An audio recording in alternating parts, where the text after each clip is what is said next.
Que Dieu vous bénisse ce matin. Nous n'allons pas rester peut-être là pendant longtemps. Nous avons quelque chose, quelques mots que le Seigneur a mis dans nos bouches et nous allons les prononcer. Et nous prendrons peut-être un moment de prière parce que nous en avons besoin. Et nous allons prier, trouver l'occasion, la possibilité de prier, d'invoquer Dieu ensemble et de demander que sa grâce soit avec nous. Alors Dieu vous bénisse, nous allons prendre notre Bible et nous ouvrons l'évangile de Jean, Jean 9. Jean le chapitre 9, c'est là que nous allons lire. Prenons nos Bibles, Jean chapitre 9, et nous commençons à partir du verset 1. Jean 9, à partir du verset 1, nous allons lire. Jésus vit en passant un homme aveugle de naissance. Ses disciples lui posèrent cette question. Rabbi, qui a péché, cet homme ou ses parents, pour qu'il soit né aveugle? Jésus répondit, ce n'est pas que lui ou ses parents aient péché, mais c'est afin que les œuvres de Dieu soient manifestées en lui. Il faut que je fasse, tandis qu'il est jour, les œuvres de celui qui m'a envoyé. La nuit vient où personne ne peut travailler. Pendant que je suis dans le monde, je suis la lumière du monde. Après avoir dit cela, il y cracha à terre et fit de la boue avec sa salive. Puis il appliqua cette boue sur les yeux de l'aveugle et lui dit, « Va et lave-toi au réservoir de Siloé, nom qui signifie envoyé. » Il y alla, se lava et s'en retourna voyant clair. Je vais quand même lire le verset 8. Ses voisins et ceux qui auparavant l'avaient connu comme un mendiant disaient, « N'est-ce pas là celui qui se tenait assis et qui mendiait? » Parole du Seigneur. Alors, mes bien-aimés, ce matin, nous avons lu ce passage, ce récit que nous fait la Bible au sujet de quelqu'un qui a été guéri dans le ministère terrestre de Jésus. Donc, Jésus, dans l'exercice de son ministère, un jour, il y passait et il vit un homme aveugle de naissance. Et les disciples qui étaient avec lui lui adressèrent donc la question de savoir si l'homme avait péché pour qu'il soit né aveugle. Et Jésus, à cette question, répondit en disant, ce n'est pas qu'il lui-même a péché ou que ses parents ont péché, mais c'était afin que les œuvres de Dieu soient manifestées en lui. Il est né aveugle parce que les œuvres de Dieu devraient se manifester en lui. Et il y poursuivit en disant, il faut que je fasse, tandis qu'il est jour, les œuvres de celui qui m'a envoyé. Parce que la nuit, quand elle sera arrivée, personne ne pourra travailler. Et il ajouta, en disant, pendant que je suis dans le monde, je suis la lumière du monde. Et après avoir dit cela, il fit la guérison. Donc il y cracha à terre et il fit de la boue, il forma une pâte, et puis il appliqua cette boue, cette pâte sur les yeux de l'aveugle et il l'envoya se laver dans les eaux de Siloé. L'aveugle y alla et puis à son retour, il y voya clair. C'est quelque chose qui avait étonné déjà l'entourage de l'apôtre de l'aveugle qui se demandait s'il s'agissait de lui. C'est comme s'il l'avait oublié. Il ne le reconnaissait plus. Parce qu'au fait, la personne que eux, ils les reconnaissaient, c'était un mendiant. C'était quelqu'un qui ne pouvait pas voir. C'était quelqu'un qui mendiait. C'était pas quelqu'un qui avait la liberté de voir, la liberté de faire des choses. Il était englouti dans l'aveuglement, il était bloqué dans son aveuglement et il était obligé de mendier. Donc, il ne le reconnaissait presque pas. Et il se posait des questions à ce sujet, au sujet de la personne qu'eux, ils voyaient devant eux. Mais bien aimé, cet aveugle de naissance, Jésus dit que ce n'est pas à cause de ses péchés. Ce n'est ni à cause des péchés de ses parents, mais c'est afin que la volonté de Dieu, c'est afin que les œuvres de Dieu soient manifestées dans sa vie. Vous savez bien que c'est Dieu, nous savons tous que c'est Dieu qui a créé l'homme. Il a créé à l'image de Dieu et selon sa ressemblance. Donc, c'est Dieu qui a créé l'homme avec des yeux. Quand il a créé, il prend le soin de faire l'homme avec des yeux, avec tous les membres, pour qu'il ait tout ce qu'il faut pour un homme en vie. Mais ici, Jésus dit, il est né aveugle afin que les œuvres de Dieu soient manifestées en lui. Moi, je me dis, quand j'interprète ça, je me dis que quand Dieu était en train de créer cette personne, il l'a créée, mais quand il est arrivé au niveau des yeux, il n'a pas voulu créer les yeux. Il a laissé cette partie comme ça, sans qu'il ne lui ouvre les yeux. La place des yeux existe, la trace peut-être des yeux existe, mais la personne, il ne lui a pas donné les yeux pour voir.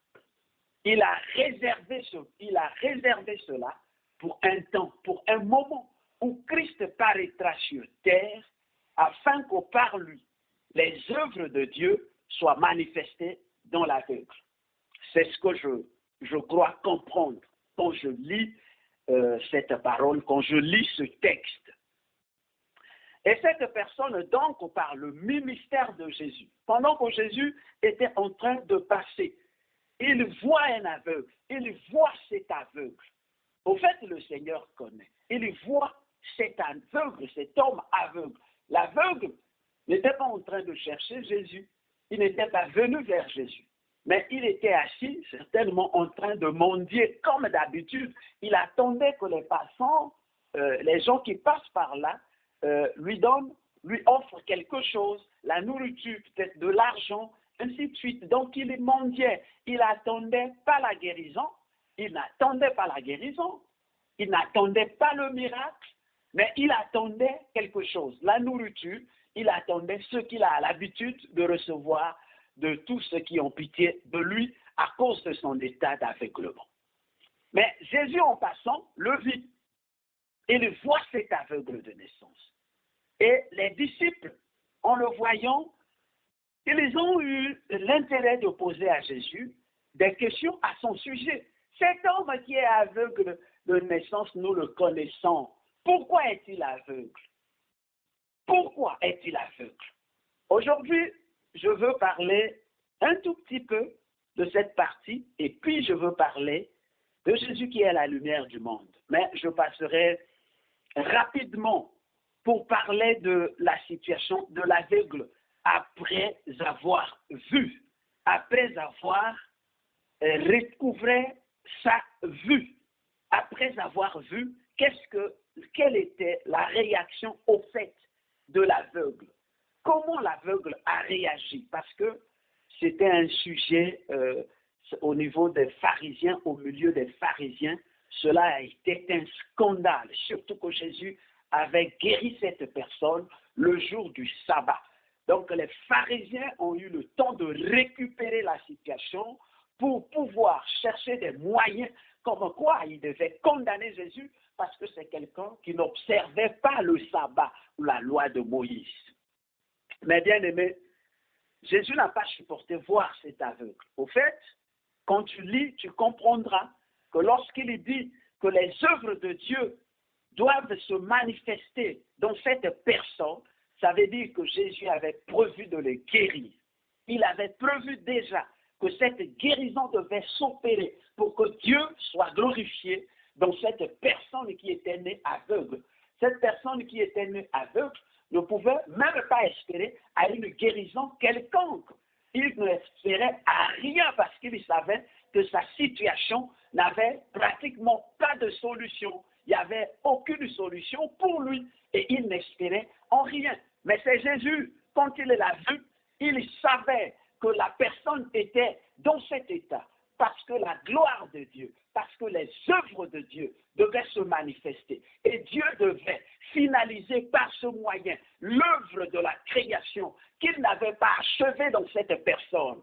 Dieu trouvait l'occasion par là d'achever l'œuvre de la création parce qu'il l'a créé sans avoir les yeux. Donc l'Éternel trouvait par là l'occasion d'achever cette création pour manifester sa puissance au milieu des hommes. Vous allez comprendre par la suite qui est Jésus parce que là, ce problème-là, cette situation-là qui s'est passée, la guérison qui s'est opérée, va nous parler de Jésus, révèle même la personne même de Christ. Cette guérison, après cette guérison, on a la possibilité de comprendre et de connaître, de découvrir tout de suite qui est Jésus. Et Jésus lui-même affirme en quelque sorte ce que lui, il est et qu'il représente. Donc, le Seigneur, en voyant cette situation, en regardant cet aveugle, n'a pas hésité de cracher à terre. Je voudrais peut-être souligner un point très important sur la diversité, parce que Jésus ne guérissait pas tout le monde de la même façon. Tous les aveugles qui avaient été guéris par le ministère de Jésus n'avaient pas été guéris de la même façon, mais pourtant ils étaient guéris par lui. C'est le problème de la diversité. Jésus a utilisé la diversité dans les miracles, dans les guérisons. Il était dans la diversité. Il n'a pas utilisé une seule méthode pour guérir tout le monde. Sur quelques-uns, il imposait les mains. Sur d'autres, il adressait juste une parole. Sur d'autres, il faisait un geste, un signe, comme sur cet apôtre, sur cet aveugle. Il a craché à terre et il a formé de la boue. Le problème de Jésus, c'est qu'il est reparti à la création. Parce que l'homme a été formé par la poussière de la terre. Pour créer l'homme, Dieu avait pris la poussière de la terre et a formé l'homme. Et là, il a insufflé dans ce dessin-là, il a insufflé dans cette statuette-là le souffle de vie afin que l'homme trouve le mouvement et la vie. Mais c'est de la poussière de la terre. Jésus n'a pas hésité un seul instant de cracher à terre et de prendre cette boue, d'appliquer sur les yeux de l'apôtre. Jésus, au fait de l'aveugle, au fait, Jésus est reparti dans la création comme pour montrer qu'il était en train d'achever ici les œuvres de la création, ce que Dieu avait réservé lorsqu'il avait créé cet aveugle, afin qu'au temps marqué, sa gloire, ses œuvres furent accomplies et que sa gloire soit manifestée. Celui qui fait cela, c'est Jésus. Il refait la création. Moi, je veux te dire ce matin, parce que déjà tu as des problèmes peut-être qui n'ont pas de solution. Nous tous, certainement, nous sommes passés par des choses qui n'ont pas de solution, des choses qui sont très compliquées, où nous nous trouvons dans des situations où nous n'avions pas trouvé de solution. Ou encore, tu as quelque chose qui manque. Tu as un manquement dans toi. Ce manquement est dû simplement au fait. Il y a des gens qui sont nés avec un manquement, avec quelque chose, une déformation.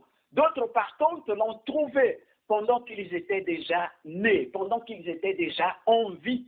Mais qu'à cela ne tienne, il y a quelque chose qui manque.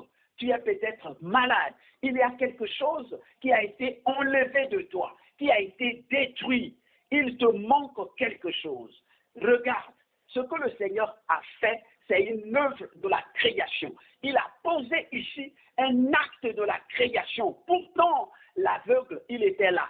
Mais Jésus a posé un acte de la création. Il a ramené l'aveugle à l'état de la création pour refaire une partie qui n'existait pas.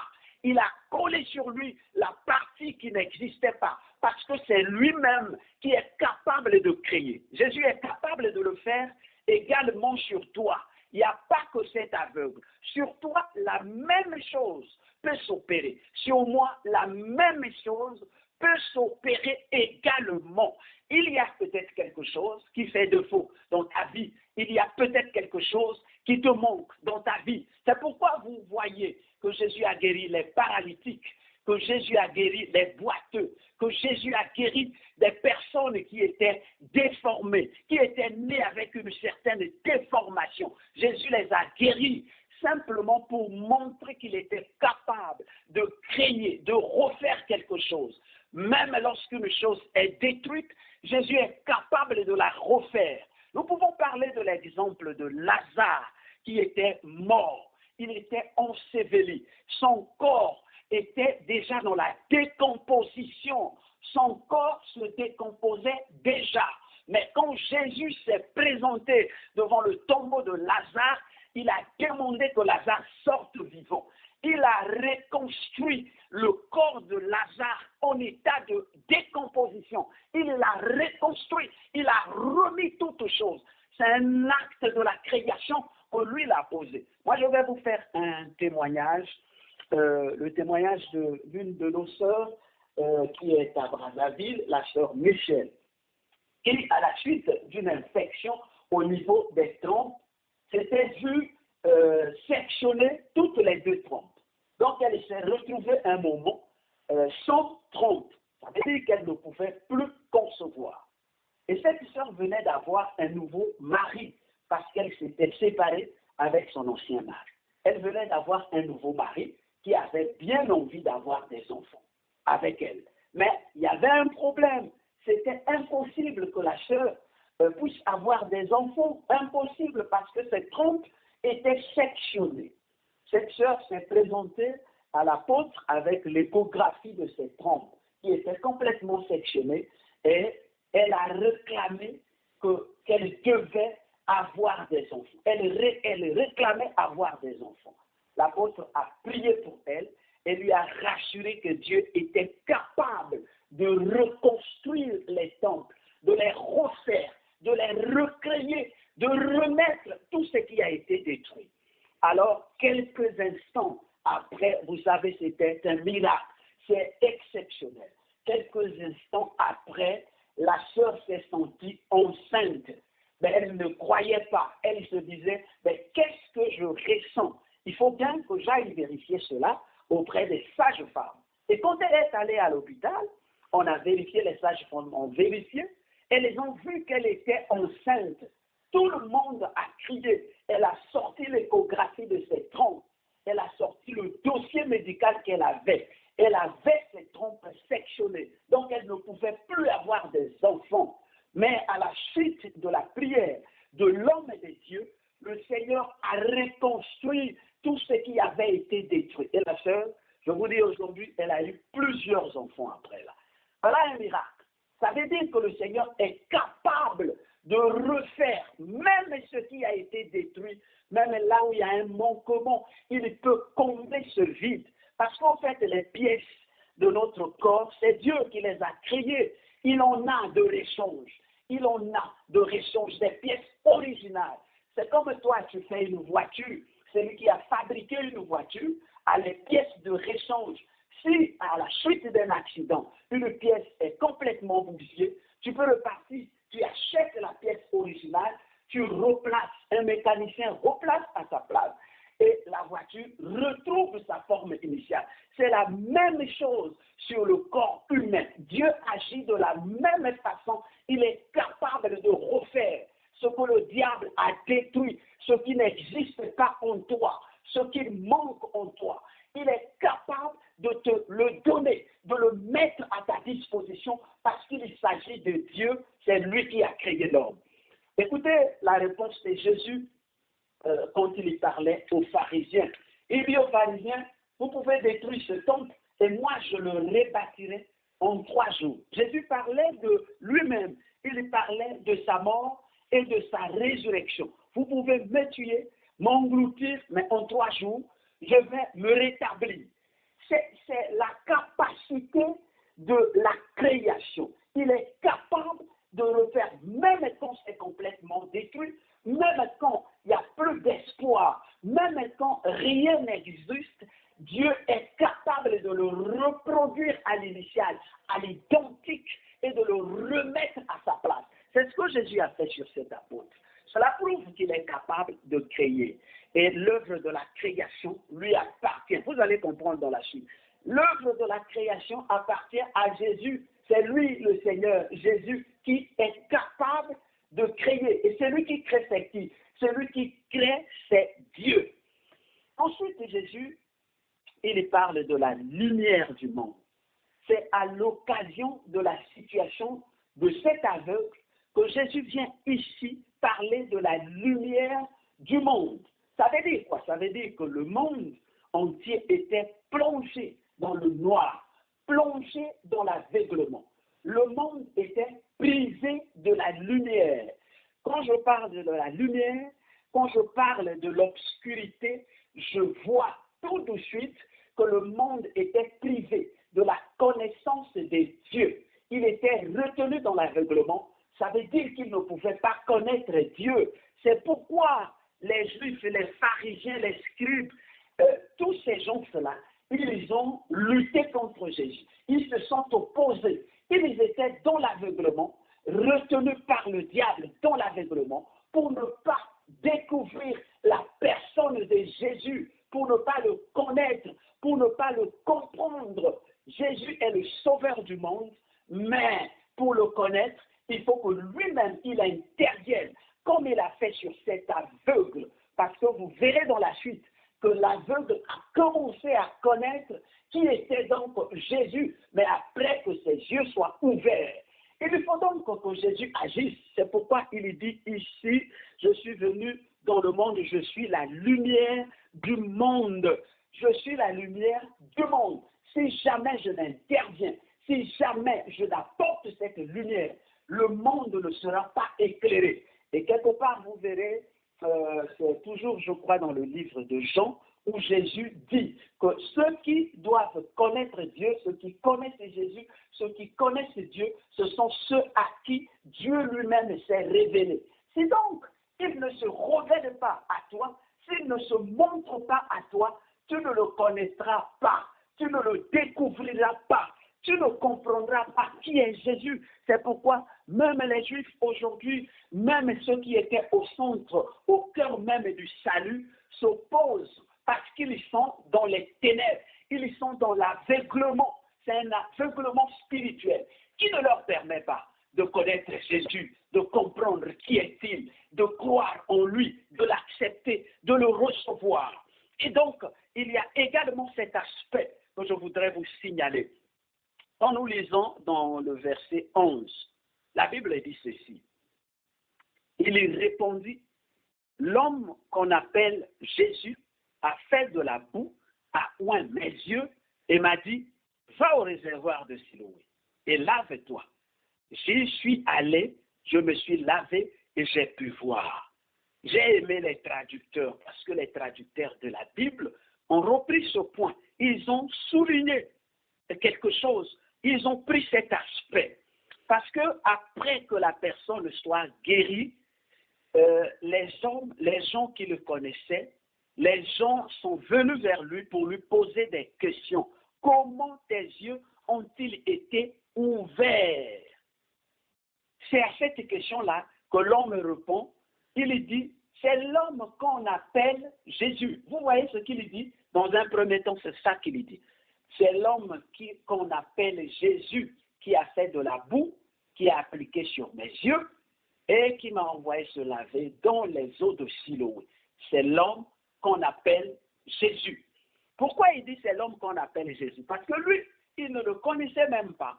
Il ne savait pas c'est qui. Il ne sait pas en réalité c'est qui. Il entend parler de quelqu'un qu'on appelle Jésus. Et il confirme ici qu'il s'agit de cet homme-là qu'on entend parler. On entend parler de Jésus, c'est cet homme-là. C'est lui qui a pris de la boue. C'est l'homme qu'on appelle Jésus là. C'est lui. Toi également, tu pouvais, quand tu étais dans le monde, tu entendais parler de quelqu'un qu'on appelle Jésus, mais tu ne le connaissais pas. Tu entendais parler de lui comme ça. et des personnes témoignaient pour lui, mais tu ne le connaissais pas, tu ne l'avais jamais connu. C'est le cas de cet aveugle. À la première question, lui il répond, il dit, c'est l'homme qu'on appelle Jésus. Moi, je ne le connaissais pas, je ne le connais même pas, mais c'est lui qu'on appelle Jésus. On a toujours parlé de lui, c'est lui qui m'a guéri, c'est lui qui m'a sorti de cet état. Ces réponses ne restent pas les mêmes, parce que plusieurs fois, on lui a posé des questions. Et plusieurs personnes lui ont posé la même question pour savoir comment est-ce qu'il était guéri. Quel est le mécanisme qui a fait qu'il soit guéri, qu'il recouvre sa vue. Et la deuxième question, l'homme dit, c'est le verset 17. Il dit ceci, et il y eut division parmi eux. Ils dirent encore à l'aveugle, toi, que dis-tu de lui sur ce qu'il t'a ouvert les yeux? Il y répondit, c'est un prophète. Vous comprenez que la réponse ou les réponses de l'aveugle évoluent. Dans un premier temps, quand on lui a posé la question, il a dit, c'est l'homme qu'on appelle Jésus. Ici, ça a évolué, ça ne reste pas la même chose, parce que les pharisiens l'ont récupéré pour lui poser les mêmes questions, et lui, ici, il dit, c'est un prophète. Qu'est-ce que tu dis de cet homme? Qui est-il? Cet homme dont tu dis qu'il t'a guéri, qu'il t'a touché, qu'il t'a mis de la bouche sur les yeux et t'a guéri. Que dis-tu de lui?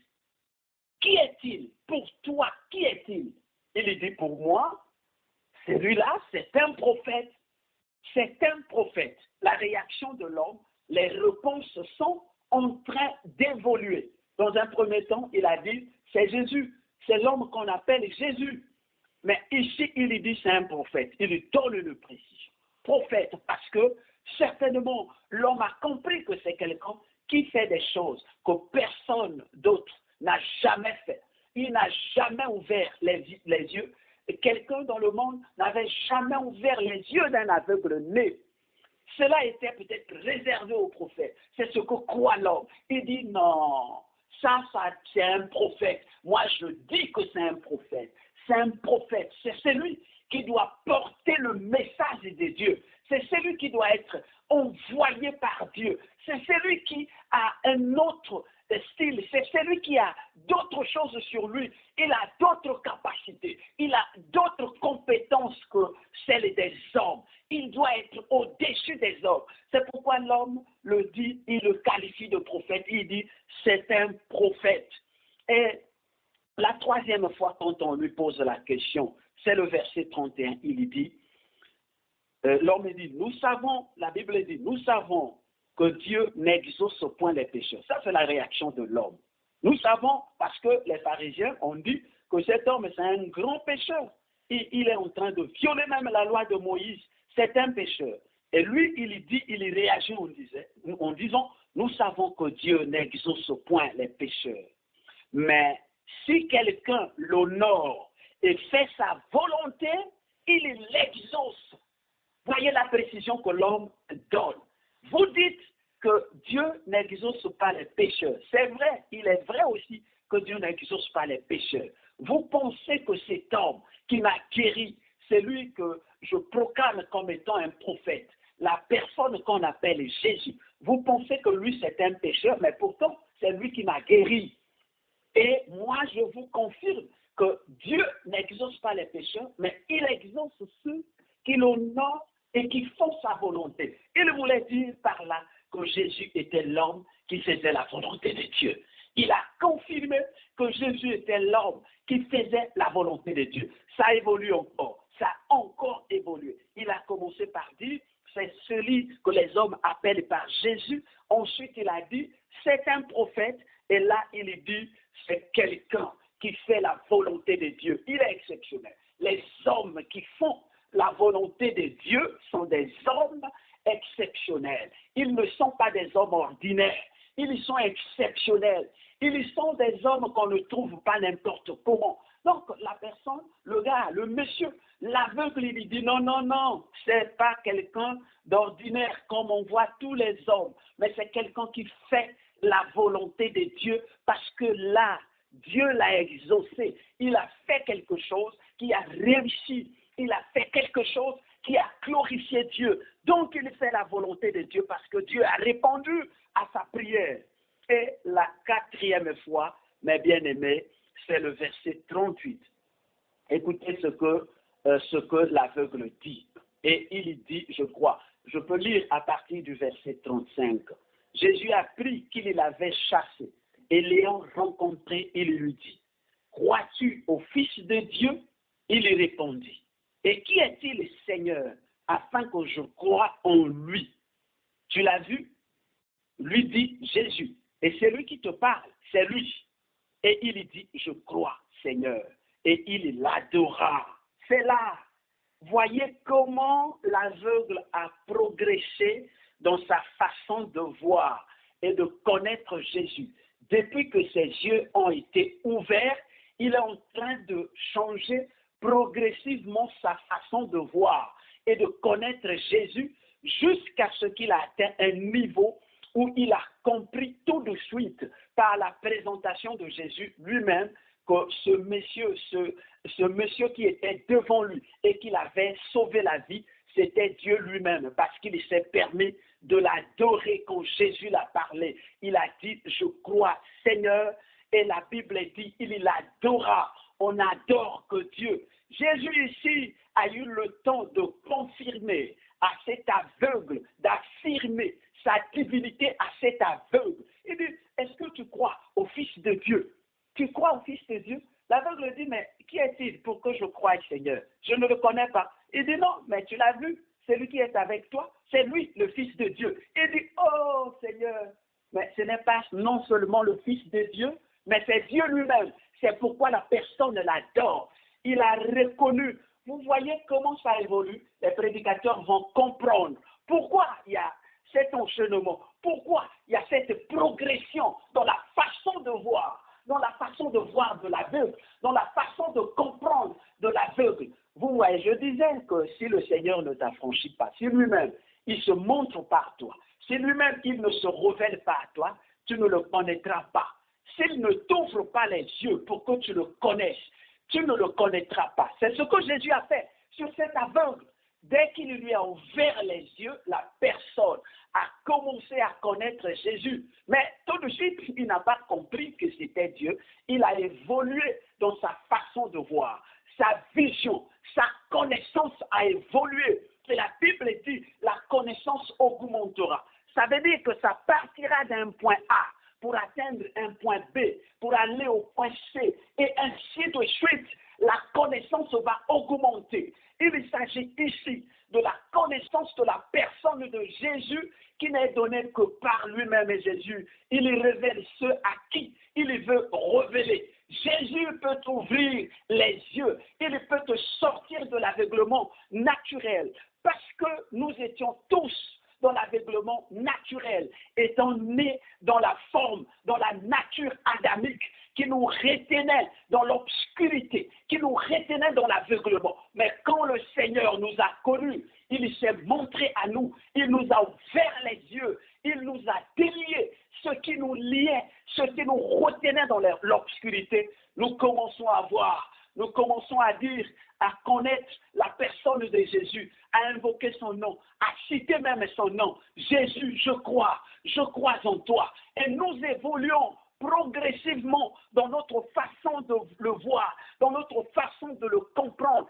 Il est prophète, c'est pas faux. C'est une façon, c'est une dimension. Les dimensions changent. Il est celui qui fait la volonté de Dieu. La dimension augmente. Et puis ensuite, nous comprenons par là que c'est lui le véritable Dieu. Je vous ai dit au début que celui qui a la capacité de créer, de refaire même ce qui a été détruit, ce n'est que Dieu lui-même. C'est pourquoi à la fin, Jésus a affirmé sa divinité. Il a affirmé sa divinité. Et dans sa révélation à cette personne aveugle, il a tout de suite fait comprendre que c'était lui Dieu, parce que la personne, en recevant, en écoutant la déclaration de Jésus, il a compris non seulement qu'il est le Fils de Dieu, mais il est un avec son Père. Donc c'est lui le véritable Dieu. Il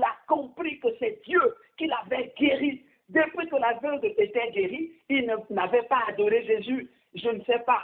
Il n'avait même pas dit merci. La Bible ne nous dit pas qu'après être guéri, il a dit merci à Jésus. Il a reconnu quelque chose. Non. Mais c'est après la révélation ici, quand Jésus lui a affirmé sa divinité, que lui a compris qu'il était réellement Dieu et qu'il l'a adoré. C'est pour l'élever. C'est pour reconnaître sa divinité. Parce que l'adoration, c'est cette capacité que l'Esprit donne à une personne qui a connu le Seigneur de reconnaître Dieu comme étant le véritable, comme étant celui qui a créé toutes choses, comme étant celui qui est capable, celui qui est au-dessus de tout. Donc, du coup, la personne, le Saint-Esprit, par la déclaration de Jésus, l'Esprit lui a communiqué la révélation de cette personne qui était en face de lui et qui lui a permis de recouvrer sa vie. Et lui, il a adoré parce qu'il s'agit de Dieu. Et le Saint-Esprit, tout de suite, lui a entraîné dans l'adoration. Mon frère, ma soeur, c'est la même chose pour toi et moi. Nous sommes sortis de l'aveuglement. Il y a quelque chose. Moi, ce que je veux te dire ce matin, j'ai vu un signe merveilleux tout au long de ce culte. J'ai écouté le frère Médard quand il a lu les versets dans Psaume.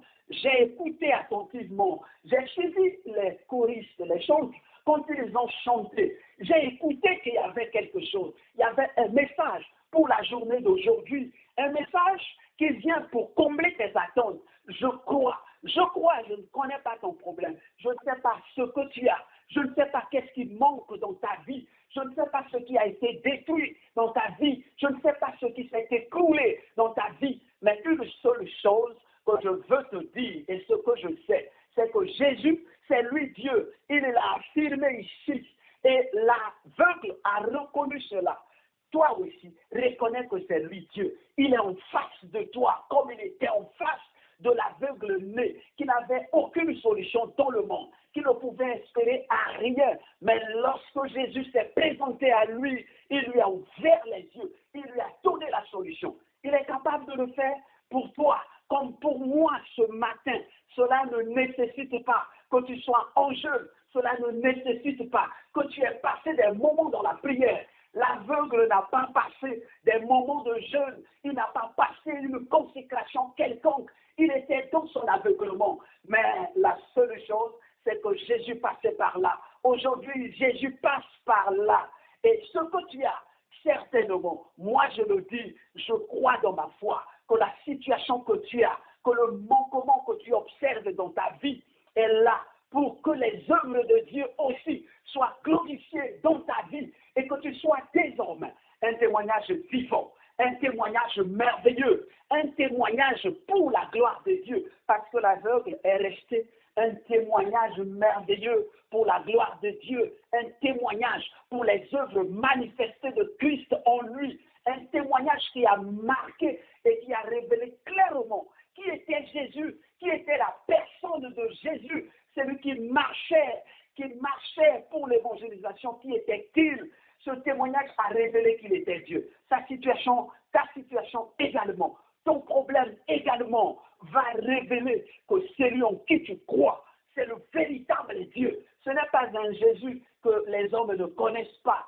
ou les hommes invoquent n'importe comment. Mais le Jésus que tu invoques, c'est lui le véritable. C'est lui qui est Dieu, capable de te guérir, capable de te délivrer, capable de changer ta situation. C'est lui, le Dieu de Jacob. Il change les temps et les circonstances. Il est capable de ressusciter. Il est capable de transformer. Je vous ai pris l'exemple de Lazare. Je vous ai parlé de la sœur qui avait ses deux trompes sectionnées et qui les a retrouvées après la prière de l'homme de Dieu. Je te donne également un autre témoignage. Tu sais, en 2007, c'était en 2007, j'étais malade, j'étais tombé malade, j'avais une thrombose, une crise hémorroïdaire, et c'était une thrombose. J'ai prié, j'ai cherché des solutions, je suis allé à l'hôpital, ça ne marchait pas. Je n'avais pas de solution, je n'étais pas guéri, mais j'étais vraiment dérangé, j'étais très malade. J'avais perdu tout mon poids. J'étais devenu comme quelqu'un qui avait un virus. C'était très compliqué pour moi. Je partais au travail, je n'avais pas la force de travailler parce que il fallait que le travail que je faisais nécessitait que je reste assis à la longueur de la journée, que je reste assis, que je travaille assis. Mais je vais rester assis avec une thrombose hémorroïdaire, ce n'était pas évident. Donc, je souffrais énormément et je n'avais pas de solution. J'ai prié Dieu, mais tout de suite, je n'avais pas la réponse. Je suis allé à l'hôpital et quelqu'un a proposé que l'on m'incise cette thrombose. J'ai accepté parce que j'avais tellement la douleur. J'ai accepté qu'on me l'incise. On m'a incisé cette thrombose et puis le gars, après avoir incisé, il a refermé, c'est la petite chirurgie. Il a fait tout ce qu'il devait faire et il m'a juste prescrit des anti-inflammatoires, sans antibiotiques. Je suis rentré, je suis resté 3 jours, j'étais dans les douleurs, je ne pouvais pas. Et je dois prendre des anti-inflammatoires pour résister un peu, mais ça n'allait pas du tout. 4 jours, ça n'allait pas du tout. C'était tellement difficile pour moi. C'était cruel. Je sentais que je vais mourir. Mais c'était difficile. Je ne mangeais plus. Parce que si je mange, je vais aller après aux toilettes, ça va me faire mal. Donc, je ne pouvais plus manger. Je peux juste prendre la bouillie et puis je m'arrête par là. C'était très compliqué et vraiment, je vous dis, j'avais le dégoût de la vie. Je ne voulais plus vivre. Je me disais, mais pourquoi? Si je suis dans cet état, dans cette situation, mais pourquoi continuer à vivre? Alors, je suis allé voir un papa, je me plaignais, je suis allé voir un papa à nous qui est médecin, et je lui ai parlé de ça. Il m'a regardé, et il fallait qu'il voie qu'est-ce qui n'allait pas réellement, pourquoi il y avait toujours la douleur et la plaie ne séchait pas. Il a regardé, il dit non, mais ce sont les crins là. C'est lui qui a fait l'opération, qui a incisé. Il a tellement tiré sur les crins que ça ne se coupe pas et puis ça tire la chair, tu auras toujours des douleurs. Il faut qu'on coupe ces crins. Et puis les crins avec lesquels il a travaillé ne sont plus recommandés parce que ce genre de crins, il faut le genre de crins qui se coupent eux-mêmes. Alors, il les a coupés.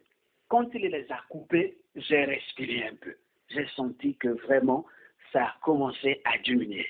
Mais tu parles, 2 jours après, la plaie était ouverte. C'était comme une fissure anale. Donc, j'avais la plaie ouverte. Et là, c'était devenu de plus en plus compliqué. Je suis reparti voir mon vieux là, le docteur, c'est un frère aussi.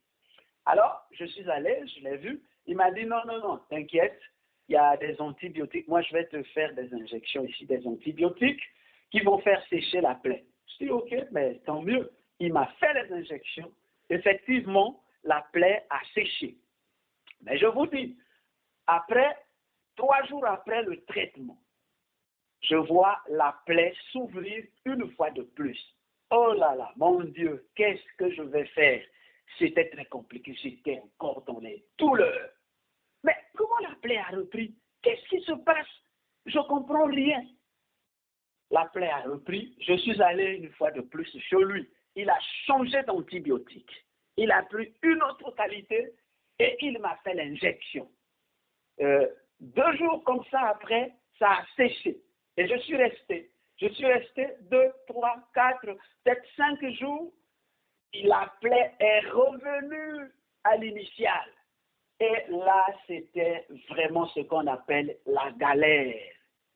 Vraiment, j'étais dégoûté de la vie. Je suis reparti, je lui ai parlé de ça. Il a regardé, il me dit, mon frère, là, je n'ai plus aucune solution pour toi. Je dis, oh, ok. La façon de parler, après j'ai compris quelque chose. Je dis non, sa façon de parler veut me dire quelque chose. Cette façon de dire, je n'ai plus de solution à mon niveau pour toi, veut me renvoyer vers Dieu. Ça veut dire que je dois voir je dois contacter quelqu'un qui peut avoir la solution pour moi. Il y a effectivement quelqu'un qui peut avoir la solution, c'est Jésus. Je suis revenu à la maison. Vous savez, mes bien-aimés, je n'ai fait que 2 jours de prière. J'ai prié pendant 2 jours. Le premier jour, je me suis humilié. J'ai seulement changé la façon de prier, la façon de me présenter à Dieu. J'ai prié le Seigneur le premier jour. Et j'ai passé la première nuit. Je me suis réveillé. Vous savez que c'était difficile parce qu'il fallait faire des pansements de temps en temps, l'entretien de la plaie. C'était très compliqué. J'ai donc prié le premier jour. Je me suis réveillé, j'ai vérifié, la plaie était toujours là. Le deuxième jour, j'ai prié, vraiment, j'ai pris le temps de parler à Dieu. J'ai prié, j'ai dormi le matin quand je me suis réveillé. J'ai vérifié, j'ai regardé, il n'y avait plus de plaie. Non seulement qu'il n'y avait plus de plaie, mais il n'y avait pas de trace de plaie. Il n'y avait aucune trace de plaie. C'est comme s'il n'y avait pas eu d'incision, comme s'il n'y avait pas d'opération. Tout a disparu immédiatement, sans laisser de traces, sans laisser quelque chose. Mais moi-même, je commençais à m'étonner, je dis, oh. Mais là où on m'avait incisé, c'était où? Je commençais à chercher. C'était où? Est-ce que c'était ici ou là? Parce qu'il n'y avait aucune trace. En ce jour, je n'ai senti ce matin-là aucune douleur, rien, tout a changé. Mais bien aimé, j'étais guéri. Alors que même le travail, même mon poste était menacé parce que je n'arrivais plus à rester au travail et à travailler. Dieu m'a guéri. Il a reconstruit. Il m'a rétabli à l'initial sans que cela ne laisse de traces. Dieu est capable. Comme il avait fait renaître les trompes de cette dame-là. Il est capable. J'ai aussi vu un autre miracle qui s'était opéré dans la maison, dans la famille d'un bien-aimé. Le bien-aimé avait sa femme en grossesse, c'est un serviteur de Dieu, et la dame, la sœur est allée enfanter d'une fille. Quelques jours après, les femmes vérifient les enfants quand ils naissent. Ils vérifient s'il y a des déformations, s'il y a des problèmes. La femme était en train de vérifier s'il y avait un souci quelque part, si l'enfant n'avait pas un problème. Et pendant qu'elle vérifiait, excusez-moi, je suis en train de faire ici un témoignage. Mais il faille que je vous dise réellement ce qui s'est passé pour que vous puissiez comprendre, surtout pour mes bien-aimées sœurs. Je vous aime bien, mais je veux vous rendre ce témoignage, ça va vous fortifier. La sœur a donc vérifié au niveau de son sexe et elle s'est rendue compte qu'au niveau du sexe féminin, il y avait juste un petit trou là où devaient sortir les urines. Le reste du sexe n'était qu'un dessin. Il n'y avait pas d'ouverture ailleurs. Tout était complètement fermé. Il n'y avait rien. C'était plat, c'était la chair partout. Pas d'ouverture. Ben, la sœur dit, mais qu'est-ce que je vois? L'enfant l'a né avec un grand défaut. C'est quoi? Qu'est-ce qui se passe? Son mari était au service. Il est rentré. Et la dame lui a exposé le problème. Elle dit, mais regarde, l'enfant est né avec un défaut. C'est bizarre. C'est bizarre, son sexe n'est qu'un défaut. Il y a juste un petit trou là où sortent les urines. Sinon, le reste, c'est complètement bloqué, c'est fermé. Le frère dit, comment? Comment ça? Comment on peut comprendre des choses comme ça? Comment Dieu a laissé quelque chose comme ça venir dans ma maison? Qu'est-ce qui se passe? Ils ont prié ensemble. Ils ont présenté à Dieu le problème. Et le frère lui a dit, mais va quand même à l'hôpital, va montrer à la sage-femme. La sœur a amené l'enfant à l'hôpital, elle a montré à la sage-femme, la sage-femme a amené chez le médecin a regardé, il dit, oh, ben, ça, on va attendre 3 mois, je crois. Dans 3 mois, nous devons juste passer à l'opération, on va aller au bloc, on va opérer parce qu'il faut qu'on ouvre. Là, c'est pas possible là, il faut qu'on ouvre. On va faire une opération. Ok. La sœur est revenue avec la nouvelle chez son mari, donc chez le bien-aimé. Et le monsieur a dit, bon, ok, en attendant, avant que les 3 mois n'arrivent tels qu'on les a fixés, nous allons prendre le temps de prier le Seigneur pour cette situation et voir si Dieu, mais c'est Dieu qui l'a créé. Pourquoi il y a eu telle chose? Pourquoi l'intervention des médecins alors que Dieu l'a créé? Pourquoi on va prier? Ils ont commencé à prier. Ils ont commencé à prier. Ils ont prié. Ils ont prié. L'enfant a atteint 1 mois. Quand l'enfant a atteint 1 mois, il priait, mais la sœur ne vérifiait pas tous les jours que la situation avait changé ou pas. Mais ils se contentaient les deux de prier et d'invoquer Dieu pour cette situation. Je vous dis, quand la sœur a vérifié 1 mois après, la sœur vérifie, tout était revenu dans l'ordre. Tout était revenu dans l'ordre. Le sexe n'était plus qu'un dessin, mais c'était le vrai sexe. Et tout avait changé, tout était rentré dans l'ordre, le miracle était accompli. Vous savez que c'était la gloire de Dieu, c'était la joie dans la maison. Le mari revenait du boulot ce jour-là. Quand la femme lui a dit, en fait, il a trouvé sa femme en train de sourire. Quand la femme l'a vue venue, elle était en train de sourire. Et le gars, il dit, comme il aime plaisanter, il dit, mais madame, tu as ramassé de l'argent quelque part? Si tu en as ramassé, moi j'en ai besoin. Donne-moi un peu. Elle continuait à rire. C'était la joie pour elle. Après, le monsieur a dit, mais dis-moi, qu'est-ce qui s'est passé? La femme lui dit, est-ce que tu sais que l'enfant là est guéri? Guéri de quoi? Oh non, mais au niveau de son sexe, la situation pour laquelle nous étions en train de prier, tout est rentré dans l'ordre. Bah, ils se sont pliés et ils ont commencé à adorer Dieu. À l'hôpital, quand la femme a amené, la sœur a amené l'enfant à l'hôpital, c'est la sage femme. Elle a montré l'état de l'enfant. La sage femme ne croyait pas. La sage femme a dit, qu'est-ce que vous avez? Non, mais nous avons simplement prié. La sage femme a reconnu vraiment que Dieu, ce Dieu-là que vous avez prié, qui a réussi à rétablir la situation de cet enfant. Ça, c'est Dieu.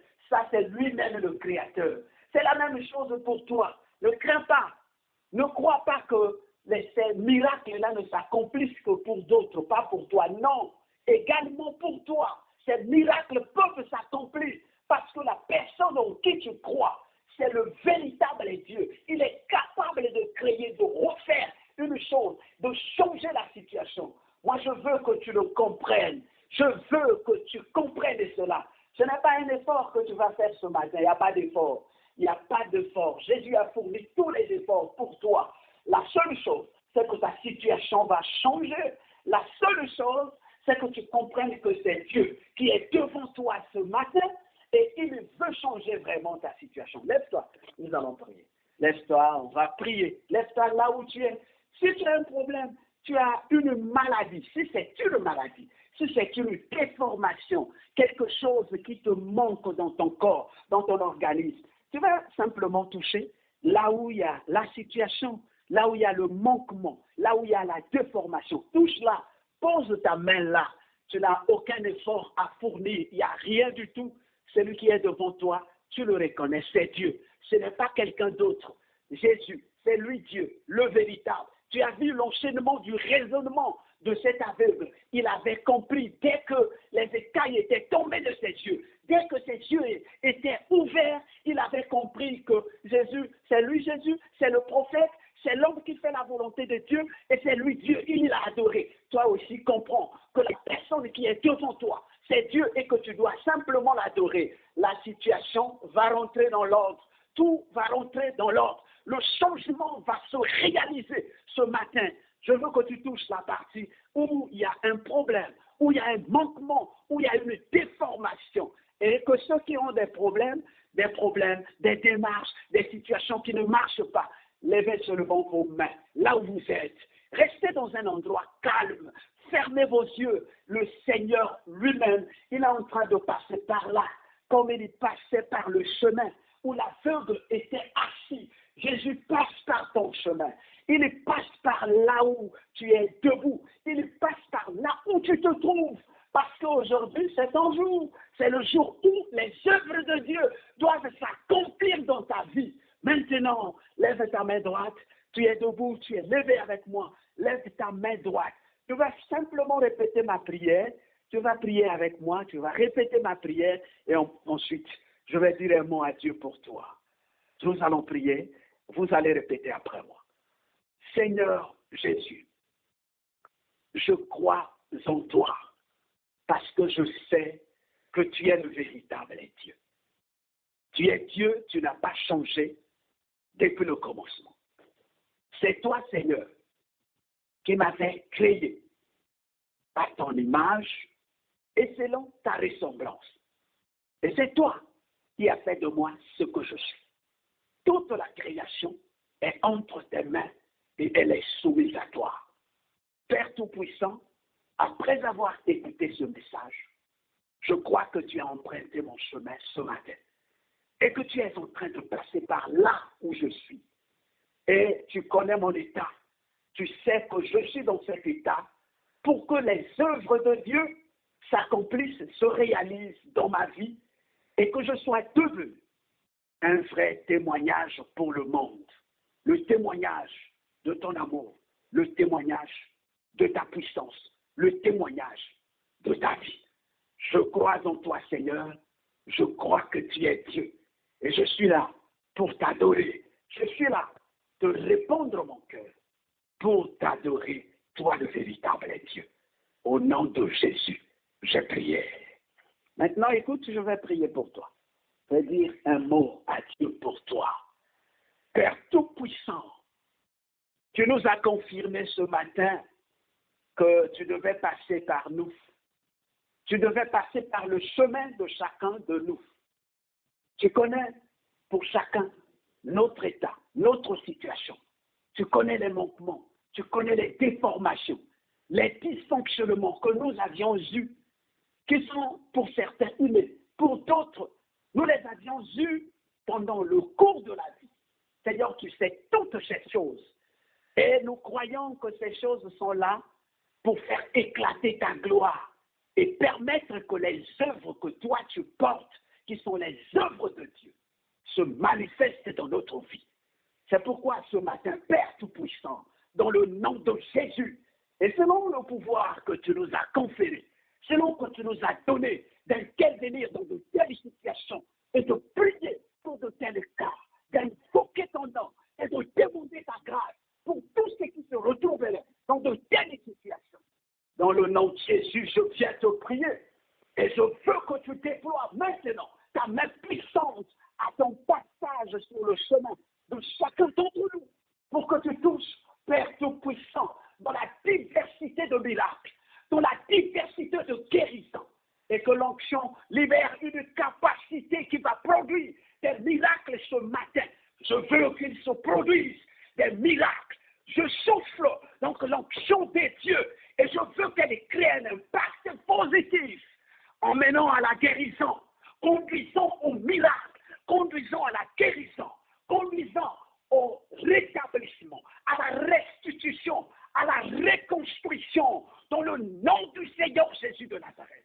Je libère donc la grâce des dieux. Je communique l'onction dans le nom de Jésus et je demande que le pouvoir de la guérison touche ceux qui sont dans des situations, dans des états de santé qui détruisent leur vie, que la guérison traverse leur vie maintenant et qu'ils soient guéris dans le nom de Jésus, que tous ceux qui ont des situations qui sont restés sans solution, Père Tout-Puissant, viens, manifeste-toi puissamment, donne la solution, réponds à tous les problèmes.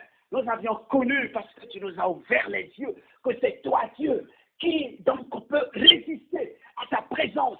Qu'est-ce qui peut résister à ton amour? Qu'est-ce qui peut résister au pouvoir de l'onction? Rien. C'est pourquoi, sous le pouvoir de l'onction, que des solutions soient libérées, que des solutions soient données, que le miracle accompagne chaque personne, entre dans toutes les maisons, Seigneur, éclaire toutes les vies. Toi, la lumière du monde, paraît dans la vie de chaque personne. Révèle-toi. Au fait, viens visiter. Comme tu avais visité l'aveugle, autant marqué, tu as visité l'aveugle parce qu'il fallait que ta gloire éclate. Maintenant, le temps est marqué pour celui-là. Pour celui-là. pour celui qui est là-bas, pour celui qui est partout, Seigneur, là où ils sont connectés. Le temps est marqué pour chacun, pour que la gloire éclate, que maintenant la gloire éclate. Je veux que des langues se délient pour témoigner ta puissance et que chacun soit devenu un témoignage merveilleux de la grâce de Dieu. Que la guérison vous accompagne et que le nom de Jésus soit avec vous. Que la puissance de l'onction vous touche et vous enveloppe. Que la grâce de Dieu vous couvre et que vous soyez illuminés par la lumière du Saint-Esprit pour proclamer la Seigneurie et la divinité de Jésus. Alléluia. Soyez bénis et soyez guéris. J'ai déclaré sur vous la guérison et le miracle selon le pouvoir de la résurrection de Christ, parce que rien n'a résisté à la manifestation de la puissance du Saint-Esprit. Sortez des tombeaux dans le nom de Jésus, comme Lazare en était sorti. Soyez libérés, que les chaînes tombent, que la malédiction soit brisée, que la mort s'éloigne et que tout se transforme, parce que Jésus a tout rebâti, a tout reconstruit, a tout rétabli. Soyez bénis dans le nom de Jésus de Nazareth. Nous avons prié, nous croyons en toi et nous te remercions, Seigneur. Sois élevé parce que tu es Dieu. Au nom de Jésus, nous proclamons ta royauté et nous t'adorons.